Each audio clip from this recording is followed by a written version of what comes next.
How do we translate this in Tagalog? Yo me senté junto a la ventanilla.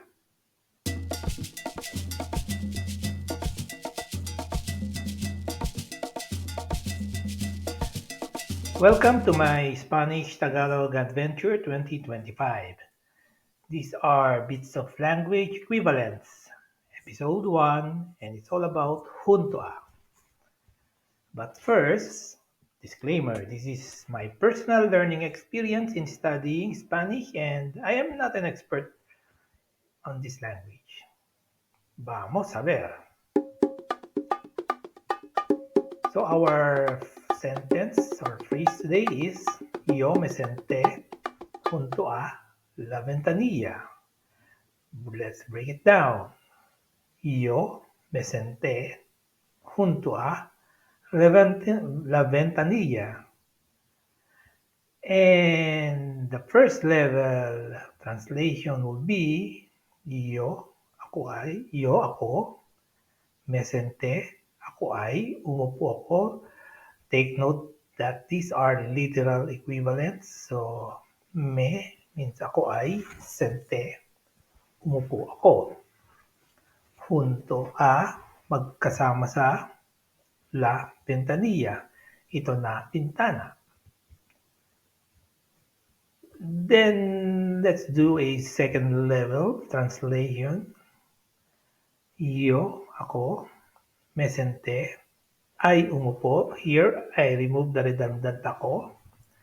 Junto a, magkasama sa, becomes sa may tabi to make sense. La ventanilla, ito na bintana becomes bintana. But wait, let's see. Let's see this. Junto a, sa may tabi, means alongside in English. And there are synonyms that means the same thing. Almost the same thing. So, alado de means beside and por, along, through, or by. So, if I compare these three, very near, I start from very near. This is alongside, almost touching each other, is the junto a, which means in Tagalog now is katabing katabi. Because near or beside or next to,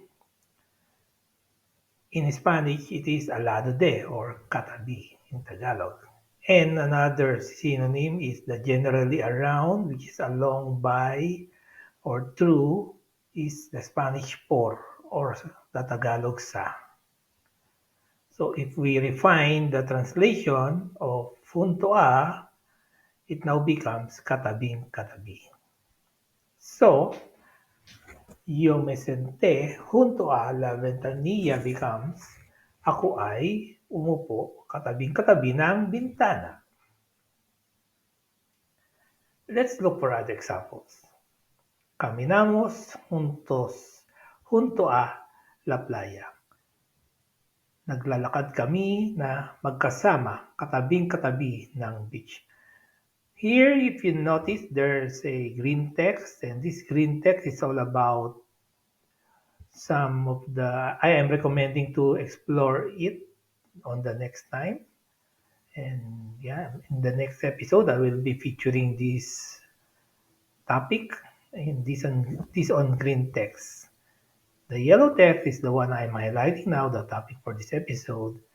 And in Tagalog, if you notice, there's always the connector na or nang. And this is not really part of the translation because in Tagalog, we always connect words with the na or nang. Okay, let's proceed. El perro duerme junto a su dueño. Ang aso, natutulog siya katabing-katabi ng kanyang may-ari. El hospital está junto a la escuela. Ang hospital, ito ay katabing-katabi ng paaralan. El artista pintó un paisaje junto a un río. Junto a un río.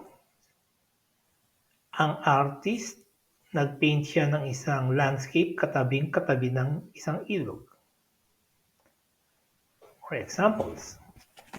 Celebramos la fiesta junto a nuestros amigos. Nag-celebrate kami ng party katabing-katabi ng aming mga kaibigan. So here it is highlighting that the party was celebrated very near or almost touching the friends, their friends. And on this next sentence, you can see that it is similar. Celebramos la fiesta junto con nuestros amigos. Nag-celebrate kami ng party kasama ang aming mga kaibigan. In Spanish, I noticed that they have a very specific word. When in Tagalog, we are just saying it always generally. So this is one of those. So if you want to say something like this, kasama, and you want to specify it, it's really katabing-katabi. So you have to have a specific word in Spanish. So you will see that more if you study Spanish more deeper. Okay, continue. El gato se acurrucó junto a la chimenea. Ang pusa, ibinaluktot niya ang sarili niya katabing-katabi ng chimney. El documento está guardado junto a otros archivos importantes. Ang document ay nakatago katabing-katabi ng ibang mga importante na archives. So, to wrap it up, how do we translate this in Tagalog? Yo me senté junto a la ventanilla. Ako ay umupo katabing-katabi ng bintana. So my learning today in this episode is junto a, which means katabing-katabi.